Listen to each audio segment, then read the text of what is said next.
SDM साहब होश में आओ, होश में आओ, होश में आओ, एसडीएम साहब होश में आओ, होश में आओ, होश में आओ। आज गोंडवाना गणतंत्र पार्टी के नेतृत्व में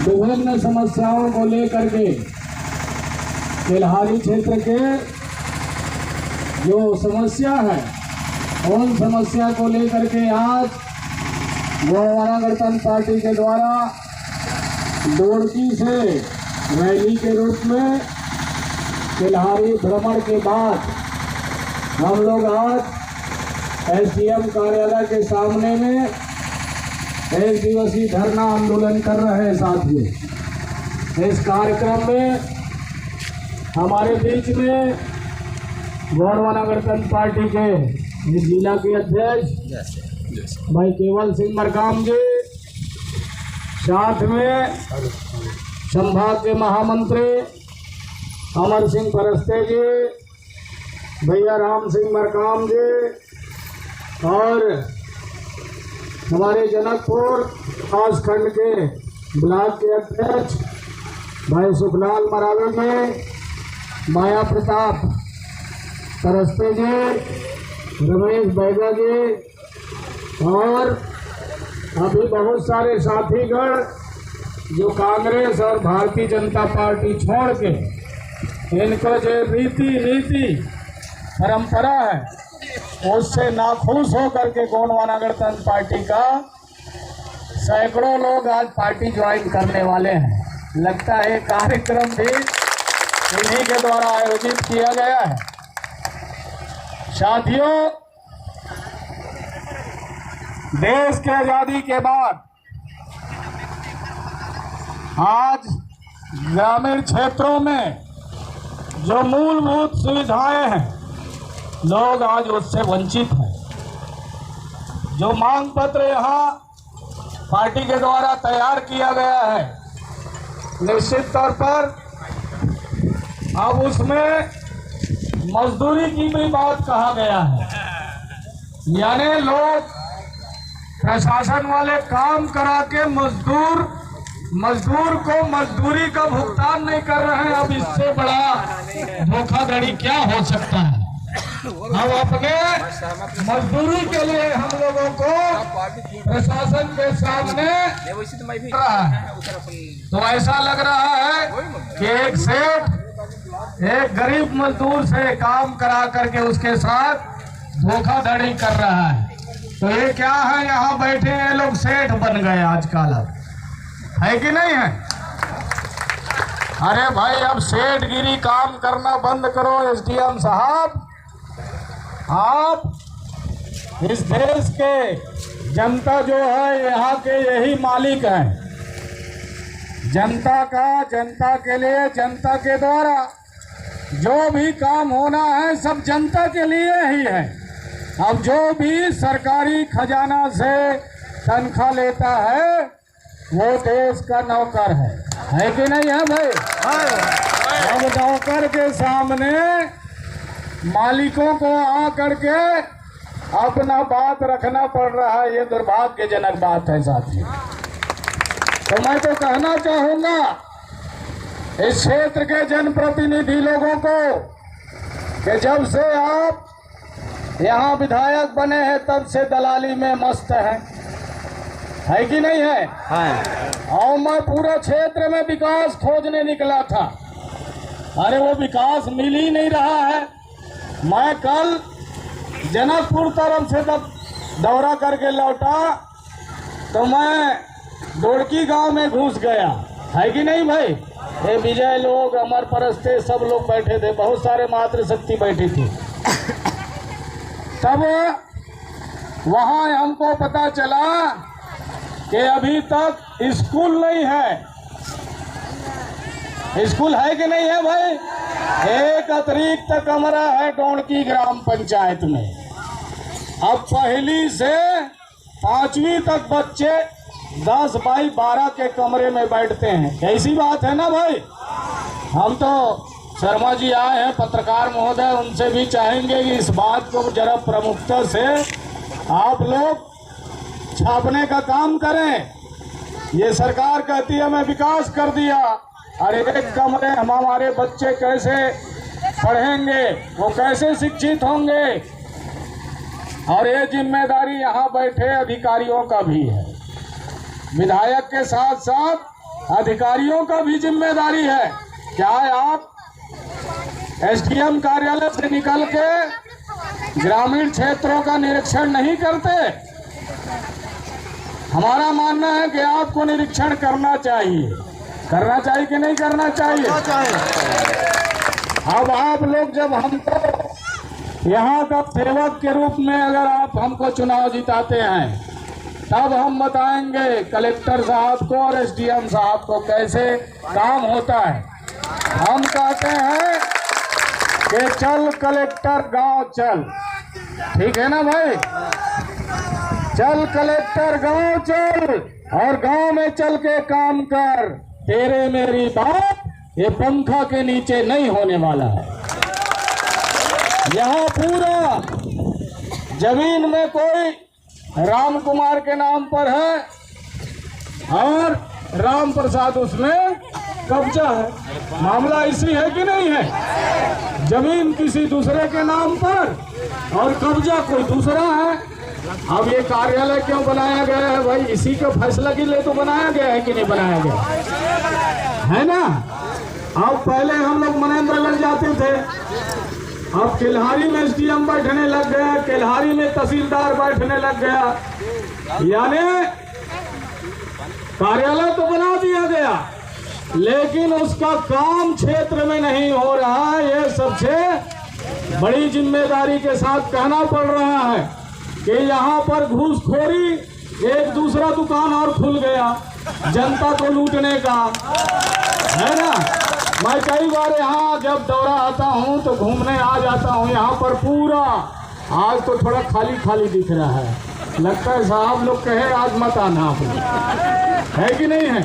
नहीं, मैं पूरा ग्राउंड जितना दिख रहा है, आमा का पेड़ जो दिख रहा है, इसके नीचे में मैं अभी 3-4 दिन पहले भी आया था। यहाँ हमारे निर्मल भाई को खोजते आया था मैं, जो शिवगढ़ के हमारे सरपंच रहे हैं, है कि नहीं है?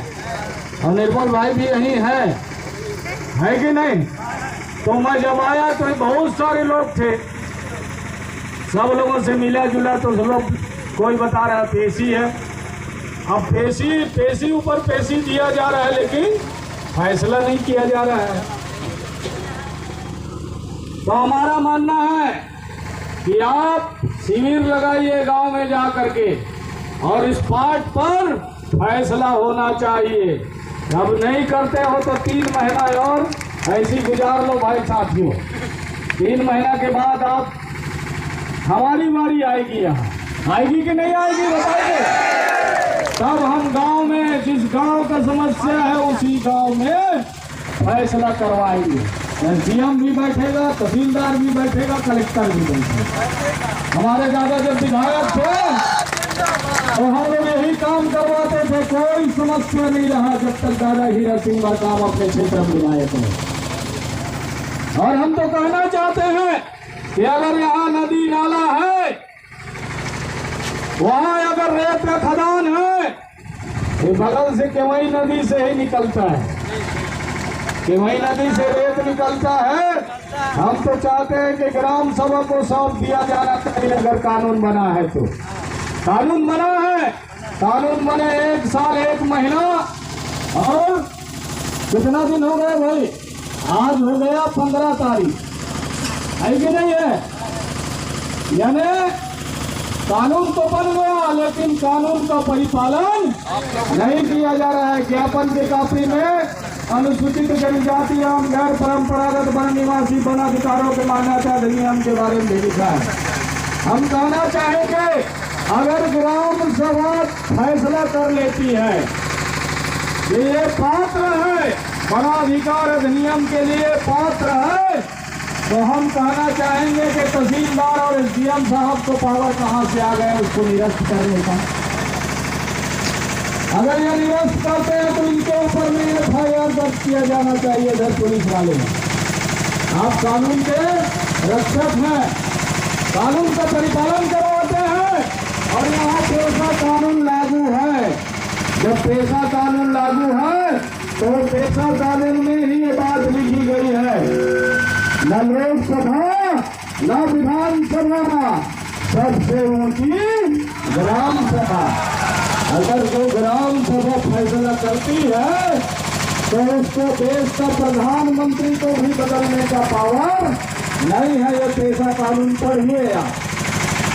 तो मैं यहाँ अधिकारियों को कहना चाहूंगा कि अगर आप आदिवासी क्षेत्र में पदस्थ हैं, अपने कर्तव्यों का निर्वहन करिए और थोड़ा पेशा कानून को 2-4 बार पलट के देखिए कि उसमें क्या लिखा है। ग्राम सभा जो निर्णय कर देगी, मुख्यमंत्री नहीं बदल सकता, प्रधानमंत्री नहीं बदल सकता। इसलिए मैं चाहता हूँ कि अगर कोई बदल रहा है तो गौरवाना गणतंत्र पार्टी वाले उसके खिलाफ FIR दर्ज कराए। ये कानून का उल्लंघन कर रहा है ना भाई। हमने पहले भी जनकपुर में 12 तारीख को ज्ञापन में हमने ये बात लिखी है। तो आने वाले समय में आप तैयार हो जाओ। यहाँ मजदूरी का मामला है और कई लोग मजदूरी करा के भी मजदूरी नहीं दे रहे हैं, है कि नहीं है। तो इन तमाम मामलों में हमको विधिवत प्रशासन के तहत भी अगर किसी से श्रम करा करके मजदूरी करा करके पैसा नहीं दे रहे तो हमको श्रम विभाग का भी दरवाजा खटखटाना पड़ेगा कि नहीं पड़ेगा, ताकि उसके माध्यम से सवाल जवाब मिल सके। साथियों, अब यहाँ जो मामला है, गौरवाना गणतंत्र पार्टी इन तमाम मुद्दों को लेकर के आज केल्हारी में हम लोग आंदोलन कर रहे हैं एक दिवसीय। और हमने देखा कि इधर का रोड भी बहुत गड्ढा है ना भाई। भाई यहाँ से अगर हम केवई नदी तरफ जाते हैं, डाढ़ हंसवाही तरफ से, उधर बिछिया वाले रोड में चले जाओ तो रास्ता नहीं है। अब यहाँ का विधायक कहता है मैं विकासपुर उठा, तो यहाँ स्कूल नहीं है, अस्पताल यहाँ बता रहे हैं 2.5 करोड़ का एक अस्पताल बना है कि नहीं है। कहाँ बना है? यहाँ के लोग कहते हैं, कांग्रेस वाले कहते हैं एक अस्पताल बना है पाटन में मुख्यमंत्री के यहाँ और दूसरा बना है केल्हारी में, लेकिन ये नहीं बता रहा है उसमें डॉक्टर है कि नहीं है। तो बताओ 2.5 करोड़ में अगर ये बिल्डिंग बना है तो हम बिल्डिंग को देख करके अपना इलाज कराएंगे क्या जी? तो सरकार के पास डॉक्टर को तनख्वाह देने के लिए पैसा नहीं है, ऐसा लगता है मुझे। इसीलिए तो यहाँ कोई डॉक्टर नहीं है। तो डॉक्टर तत्काल आप पदस्थ करें। हम आपको चेतावनी देने आए हैं यहाँ कि आप डॉक्टर पदस्थ करो। ऐसा नहीं कि आए और यहाँ से रिफर कर दिए महेंद्रगढ़। तो महेंद्रगढ़ में भी कोई डॉक्टर नहीं है, यहाँ 2 जने डॉक्टर हैं। वो डॉक्टरों को मैं जानता हूँ, अभी तिवारी भाग गया है कि नहीं है। एक डॉक्टर तिवारी था, अभी पार्टी के लोग आंदोलन धरना किया तो वो अस्पताल जाना बंद कर दिया है। और एक जने हमारे समाज का डॉक्टर है। तो कोई डॉक्टर जिला मुख्यालय को कैसे संभालेंगे? ये तो गड़बड़ है कि नहीं गड़बड़ है। हमने तो कहा था कि भाई 50 किलोमीटर में आप 2 जिला बना दिए। अरे यहीं केल्हारी में मुख्यालय बना दिए होते तो ज्यादा अच्छा होता कि नहीं होता? अरे इधर वाले को भी 55-60 किलोमीटर पड़ता और इधर वाले को ये सेंटर जगह था। लेकिन इसके लिए मैं खुद मुख्यमंत्री से मिला था साथियों, भूपेश बघेल से मिल के मैं कहा था। वो भूपेश बघेल अमरकंटक गए थे, मैं भी अमरकंटक गया था। मैं पार्टी काम से गया था और वो नर्मदा स्नान करने गया था, ठीक है ना। तो MP हॉलीडे होटल है वहाँ मध्य प्रदेश सरकार का, तो मुख्यमंत्री अपने काफिला के साथ वहीं रुके थे। तो चलो यार, हमने कहा कि हमारे प्रदेश का मुख्यमंत्री आया है ये 2 साल पहले की बात बता रहा हूँ, जब ये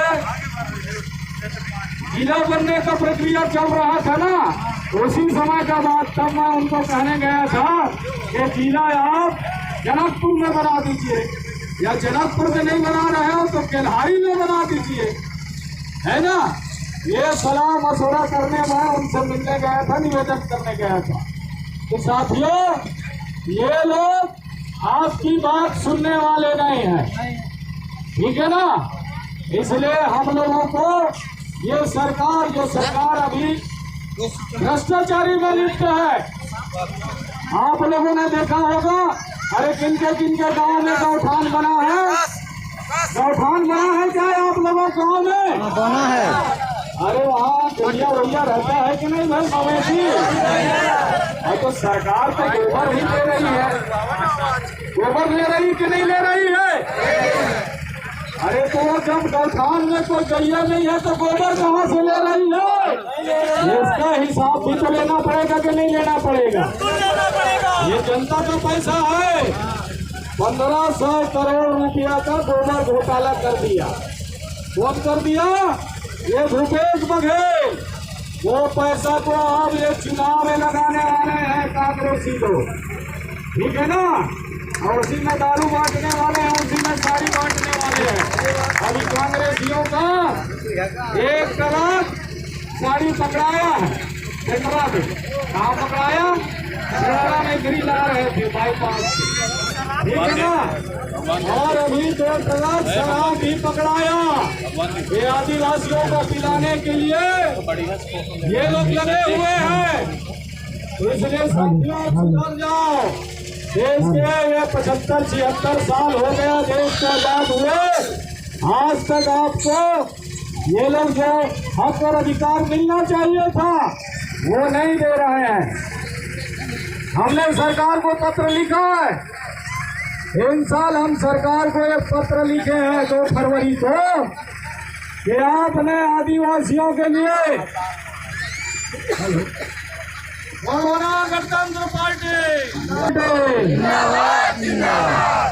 पूरा पत्र हमने, जब देश आजाद हुआ और बाबा साहब अम्बेडकर ने संविधान लिखा, और उसी के संविधान के तहत एक तहसीलदार साहब बैठे हैं, एसडीएम साहब बैठे हैं, यहाँ थाने वाले बैठे हैं जितना, और हम लोग भी संविधान के तहत बंधे हुए हैं, उसी के तहत हमारा चलन कटन कार्यक्रम चल रहा है कि नहीं है? तो वो संविधान में हमारे लिए भी बात लिखी है, अनुसूचित जाति और जनजातियों के लिए उसमें प्रावधान दिया है। वो क्या प्रावधान है जानते हो? तो हमारे नाम का पैसा ये कांग्रेसी और भाजपा खा गए। अब कैसे खा गए मैं बताना चाहता हूँ कि हर बार हमारे नाम का राज्य सरकार और केंद्र सरकार क्या करती है? बजट पेश करती है। साल के शुरुआती में फरवरी और मार्च में बजट होता है कि नहीं होता है? अब उस बजट का प्रावधान करते हैं लोग, और वो प्रावधान में तय किया गया है साथियों कि करोड़ों रुपया पैसा, कई हजार करोड़ रुपया का पैसा का बजट तैयार करते हैं, और वो बजट को ये लोग बंदर बांट करते हैं। तो हम एक बार दिल्ली गए थे सुप्रीम कोर्ट के वकील से मिलने के लिए, और सुप्रीम कोर्ट के वकील ने कहा कि इस देश में आपके इन वर्गों के साथ में दोनों पार्टी अन्याय अत्याचार कर रही है। तो हमने पूछा कैसे भैया, हमको तो पता नहीं है। तो उसने बताया कि 275 आप जाके पढ़िए संविधान का, उसमें आपके लिए प्रावधान है कि उन वर्ग के आदिवासी और अनुसूचित जाति के भाइयों के खाते में डायरेक्ट पैसा देना था हर साल, और वो पैसा ये 75 साल से जाम करके रखे हैं अपने घर में।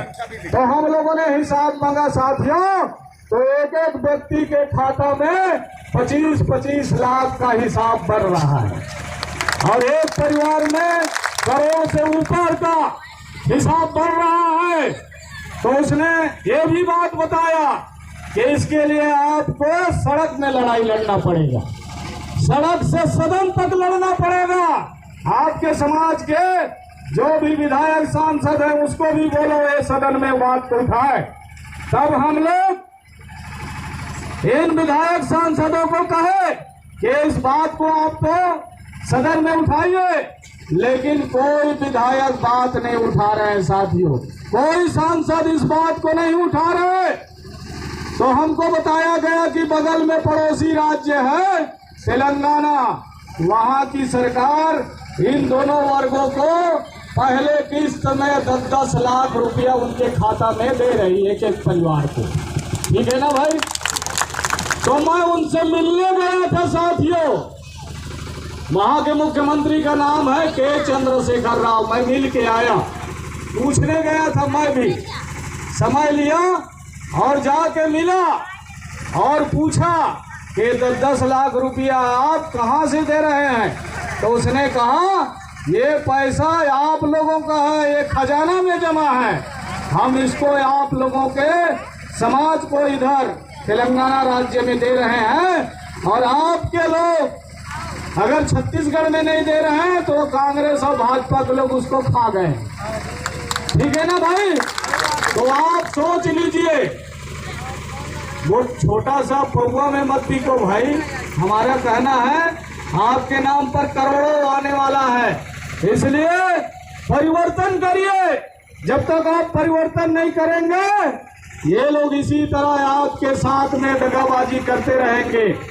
इसलिए साथियों, मैं तो कहना चाहूंगा, अगर आप अपना हक और अधिकार को चाहते हैं तो गोंडवाना गणतंत्र पार्टी से कदम मिला करके चलो और अपने अपने गांव में जाइए, पारा में जाइए, मोहल्ला में जाइए, टोला में जाइए और उनको बताइए कि आज इस देश में, इस प्रदेश में छोटी छोटी मामले में लोग घोटाला करने में लगे हैं। गोबर घोटाला कर दिए, शराब का कहे थे कि नहीं शराब बंद करेंगे, बोले थे ना भाई? कितने लोगों को पता है भाई कि कांग्रेस की सरकार बनेगा तो शराब बंद करेंगे, बोले थे ना? लेकिन ये भूपेश बघेल कह रहे हैं कि आदिवासी लोगों के हर काम में शराब लगता है, ऐसा कहना है, इसलिए इसको बंद करना मुश्किल है। लेकिन हम कहते हैं कि ऐसी व्यवस्था हमारे में नहीं है, हमारे में तर्पणी व्यवस्था है कि नहीं है? वो धरती में चढ़ाया जाता है, पिए नहीं जाता है। ठीक है ना भाई? पूजा करने के पहले, चूंकि ये धरती रजस्वला होता है, इसलिए उसको शुद्धिकरण किया जाता है पूजा पाठ के पहले। ठीक है ना? देखिए कोरोना काल में एल्कोहल वाला सब लोगों को सैनिटाइजर मिला था कि नहीं मिला था? महुआ वाला भी मिला था, है कि नहीं? सब अपने हाथ को ऐसे लगाते थे कि नहीं लगाते थे? तो ठीक उसी तरह हमारे समाज के लोग बहुत विद्वान थे, आदिवासी समाज, इसलिए पहले से व्यवस्था है, कोई भी काम करने के पहले ये तर्पणी देने का सिस्टम है। ठीक है ना? ये पीने का सिस्टम नहीं है, ये सरकार वो जबरदस्ती हमारे संस्कृति से जोड़ रही है।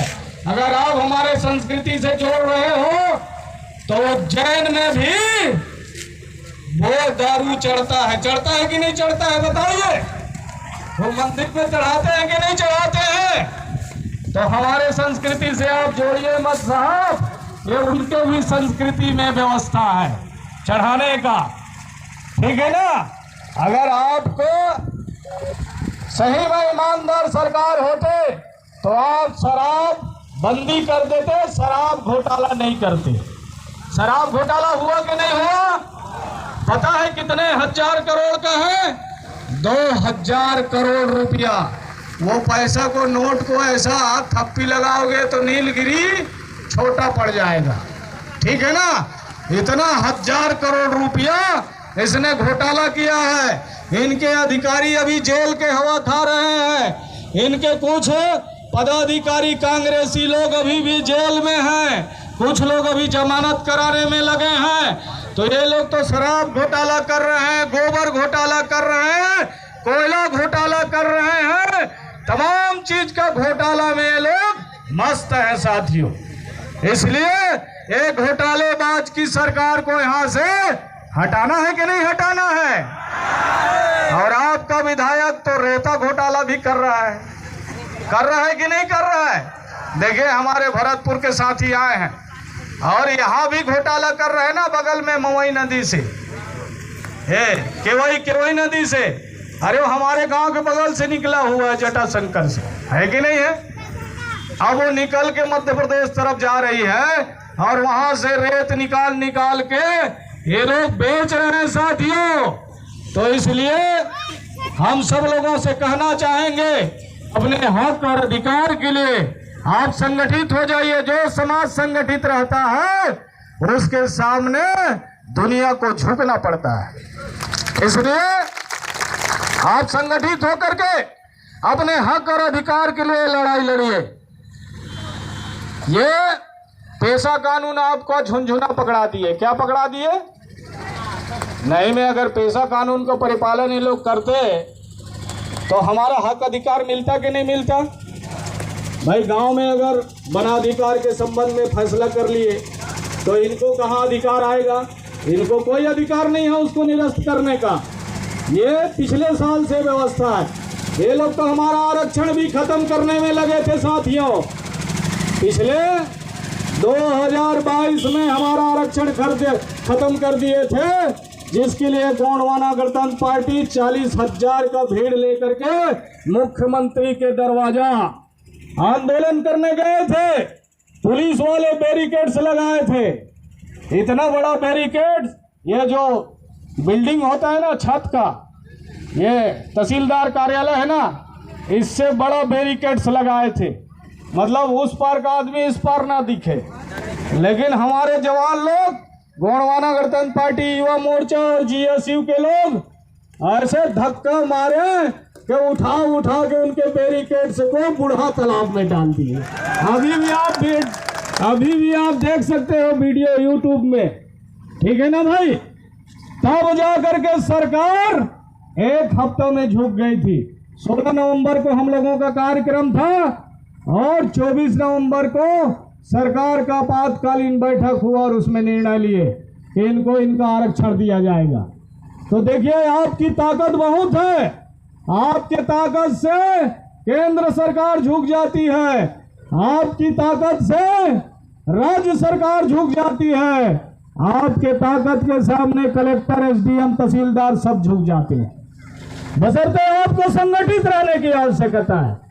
लेकिन ये लोग बरगलाते हैं आपस में, अरे गोंडवाना तो गोंड लोगों का है, ऐसा बताते हैं। अरे हमारे पार्टी में सभी समाज के लोग। कल मुझे एक पत्रकार रात को पूछ रहे थे 10:30 बजे, जब मैं कटगोड़ी से कार्यक्रम से गया बैकुंठपुर, तो वहाँ पत्रकार मिल गया और वो पूछ रहे थे गोंडवाना गणतंत्र पार्टी में क्या गोंड लोग हैं? तो मैं उसको बताया हमारे पार्टी में सरदार भी है, हमारे पार्टी में यादव जी भी पदाधिकारी है, हमारे पार्टी में मिश्रा शर्मा जी भी है, हमारे पार्टी में ठाकुर साहब भी है, ठीक है ना? यानी जो देश का नागरिक है वो गोंडवाना गणतंत्र पार्टी का सदस्य बन सकता है। जो 18 साल हो गया, जिसका नाम मतदाता सूची में आ गया, वो पार्टी का सदस्य बन सकता है साथियों। लेकिन ये लोग बरगलाते हैं ये इन लोगों का पार्टी है, ये सब आप लोगों का पार्टी है, ये छत्तीसगढ़ के लोगों का पार्टी है, ये पूरे देश के लोगों का पार्टी है। और इस पार्टी से लोग घबरा गए हैं, ये लोग बहुत डरते हैं गोंडवाना से। डरते हैं कि नहीं डरते हैं? अरे डरने की जरूरत नहीं है साहब, हम आपको कोई मारने पीटने नहीं आए हैं, है कि नहीं है? अरे हम तो अपना हक और अधिकार की बात करने आए हैं, जो भारत के संविधान में निहित है। हम अपनी बात को कहने आए हैं और आपको हमारी बात को सुनना पड़ेगा। सुनना पड़ेगा कि नहीं सुनना पड़ेगा? सुनना पड़ेगा।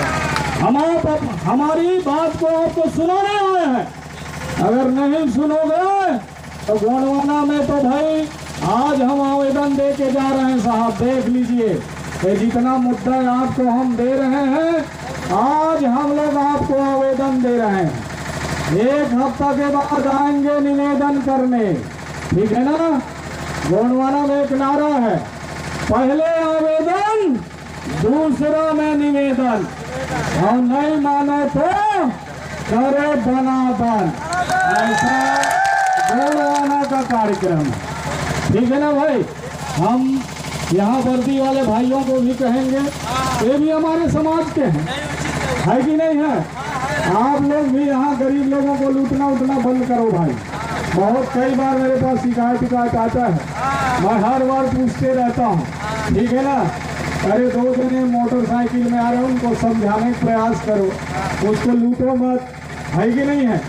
आगे आ रहा था मैं बैकुंठपुर तरफ से, मेरी गाड़ी को रोक रहे थे, ये वाला देखे ना, अरे अरे अरे जाइए साहब कहाँ रहे हैं, तो ये वाला रखिए, ये क्या है, ये आपका परिचय पहचान है, ठीक है ना। तो हम तो कहना चाहेंगे पुलिस विभाग के साथियों से, चोरों को आप पकड़िए, इस देश के मालिकों को मत पकड़िए, ठीक है ना। आप चोर लोगों को पकड़े भाई, हम मना ही नहीं करेंगे, हम आपके साथ में जाने वाले हैं। अरे यहाँ रेत चोरी कर रहे हैं, उसको आप नहीं पकड़ रहे हो यार, गड़बड़ है कि नहीं है, हैं?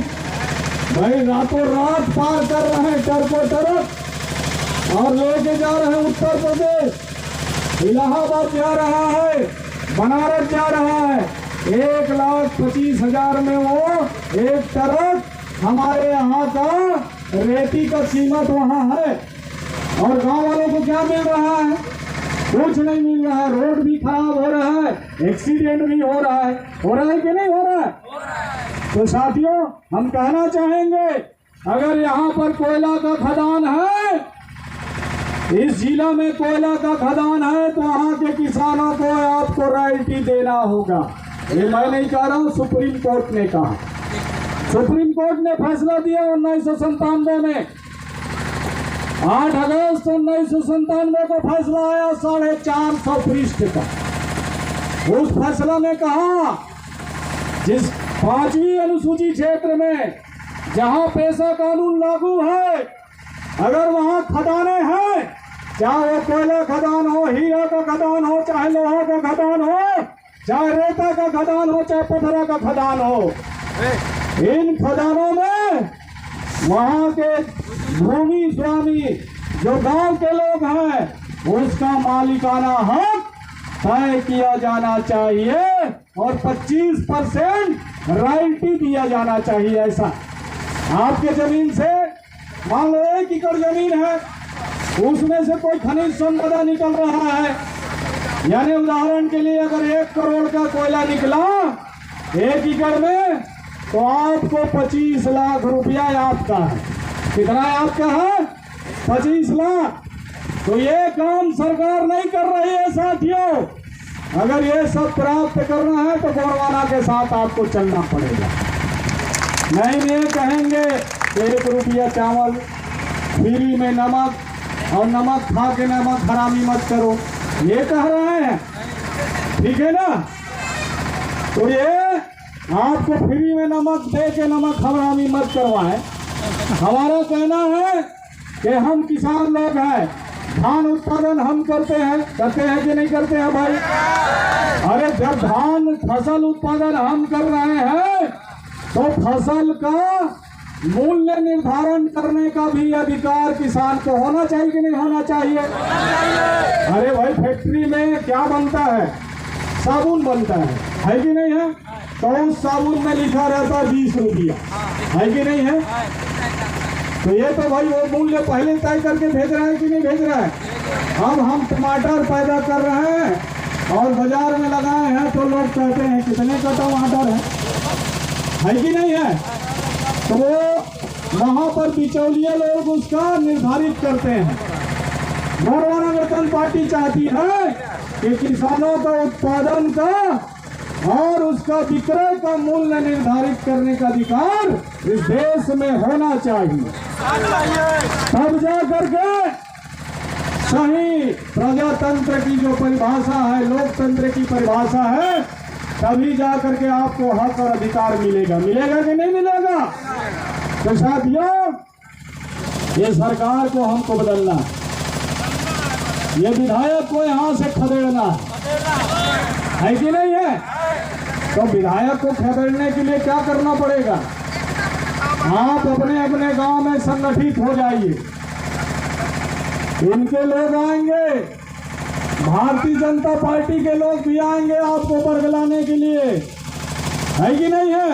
ये लोग कहते हैं अरे एक विधायक बनेगा तो क्या करेगा, ऐसा बोलते हैं। अरे एक विधायक 89 विधायक पर भारी पड़ेगा, पड़ेगा कि नहीं पड़ेगा? अरे हम अपनी बात कहेंगे, आप अभी हम सड़क में बात कर रहे हैं, जिस दिन सदन में बात करेंगे रिकॉर्ड होता है, और रिकॉर्ड होता है और उस पर कार्रवाई होता है। इसलिए इनके बहकावे में मत आइए। आप मुझे एक सेवा का मौका दीजिए। अगर मैं नौकरी करता तो ये साहब लोग मेरे नीचे होते। ये जो साहब जिसके पास हम आए हैं ना, अरे यहाँ जो पहले कलेक्टर आया उसके साथ मैं एक ही साथ पढ़ा, मैं भी वो पास कर लिया था। वो दादा के कहने से मैं इधर आ गया, नहीं मैं अभी ये दुग्गा उग्गा साहब लोग है ना, इन्हीं बराबरी रहता मैं भी। ठीक है साथियों, तो हम लोग चाहते हैं कि आपका हक और अधिकार सुनिश्चित हो। वो मांग जो संविधान में लिखा है वो मिलना चाहिए। वो जो नहीं मिल रहा है हम आपके हक और अधिकार को दिलाने का काम करेंगे। और आप लोग अगर इसी तरह से अपने अपने गांवों को संभाल लिए, पारा टोला मोहल्ला को संभाल लिए, तो आने वाले समय ये आपके कदमों के नीचे में आने वाले हैं, आपके कदमों के नीचे में आने वाले हैं। साथियों देखना, जब चुनाव होता है तो सारे सेठ मारवाड़ी भी महुआ लेकर के जाते हैं कि नहीं? इधर कई जगह महुआ देते हैं, महुआ ले लो भाई, व्यवस्था कर लेना भाई, है कि नहीं है? अरे भाई उस चुनाव के समय तो कर्मा हो रहा है क्या? तो महुआ दे रहे हो, है ना? अरे अभी तो कर्मा चल रहा है, अभी भेजवाते तो कुछ लोग कम से कम अपना सिस्टम को बनाते, है कि नहीं है? तो ये ऐसा नहीं करेंगे। ये 5 साल के बाद जगते हैं। ये 5 साल के बाद जगने वालों को आपको वो रास्ता बताना पड़ेगा। इधर से रास्ता जाती है रायपुर की तरफ, उधर जाइए, ठीक है ना?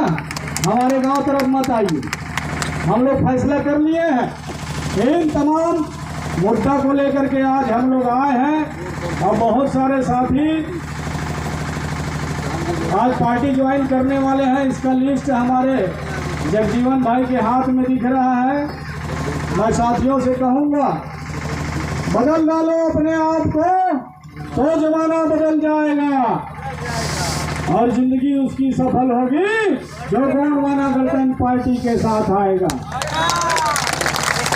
कांग्रेस भाजपा भाई भाई, और एक डाकू एक कसाई, और गोंडवाना वाले इन दोनों का आरी से करो सफाई, ठीक है ना? आरी ऐसा चलाओ कि जब पेड़ गिरे तब भी पता न चले, है कि नहीं है भाई? आरी का आवाज कहाँ आता है? आता है कि ना? अरे पहले हमारा टंगिया था, टंगिया का आवाज बहुत चले तो कांग्रेस भाजपा वाले खबर आ गए, है कि नहीं है? और चुनाव आयोग में जाके शिकायत किए। जब हम दिल्ली गए पूछे भाई हमारा टंगिया क्यों जब्त कर लिए, तो उसने कहा भाई टंगिया लेकर के गोंडवाना वाले सड़क में चलते हैं, सड़क में चलते हैं, इसलिए सरकार उस पर प्रतिबंध लगा रही है। तो मैं कहा आपको कैसे पता? तो बोले कांग्रेस और भाजपा वाले शिकायत किए हैं, ठीक है ना भाई? तो बताइए वो भी हमारा पारंपरिक है कि नहीं है? अरे किसान बिना कुल्हाड़ी के क्या कर सकेगा? जंगल जाएगा, है ना, कांटा खूंटी को साफ करेगा, खेत में जाएगा, है कि नहीं है? तो हम कहें पार्टी, हमने कहा ये आरी तो भी हथियार है, तो हम लोगों ने कहा नहीं हथियार नहीं है, औजार है कि नहीं है? इसमें किसान लोग अपना काम करते हैं, हल बनाते हैं, तो हमने कहा चलो भाई इस बार आरी दे दो, ठीक है ना। तो अब ये लोग डर जाते हैं बहुत जल्दी, तभी आरी का पूरा इस बार आरी की बारी है कि नहीं बारी है। चलेगी आरी और उड़ेगी धूल, और ना रहेगा पंजा ना रहेगा फूल। तो निश्चित तौर पर इस बार आरी ऐसा चलेगा तो कमल और पंजा दिखने वाला नहीं है।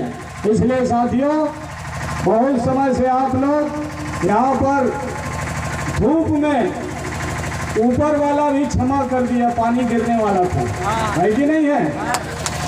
इनका सही में जायज मांग है, इसलिए यहाँ के जो बैठे साहब हैं, जो लोग सुन नहीं सकते, जो बोल नहीं सकते, तो मैं साहब लोगों को कहना चाहूँगा कि आप लोग कांग्रेस की दलाली बंद करो भाई, ठीक है ना। जो भी जनता है वो किस पार्टी का है ये देखने की जरूरत नहीं है। ये देश की जनता है और ये देश का मालिक है। ये जो भी अगर आपके कार्यालय में आते हैं उनका काम बगैर घूस लिए होना चाहिए कि नहीं होना चाहिए। आज हम लोग चेतावनी देने आए हैं, अगर नहीं माने तो हम लोगों का जो बातें हैं आवेदन निवेदन और फिर जनार्दन वो बाद में करेंगे। गणतंत्र पार्टी, गणतंत्र पार्टी, जो सरकार निकम्मी है, जो सरकार निकम्मी है।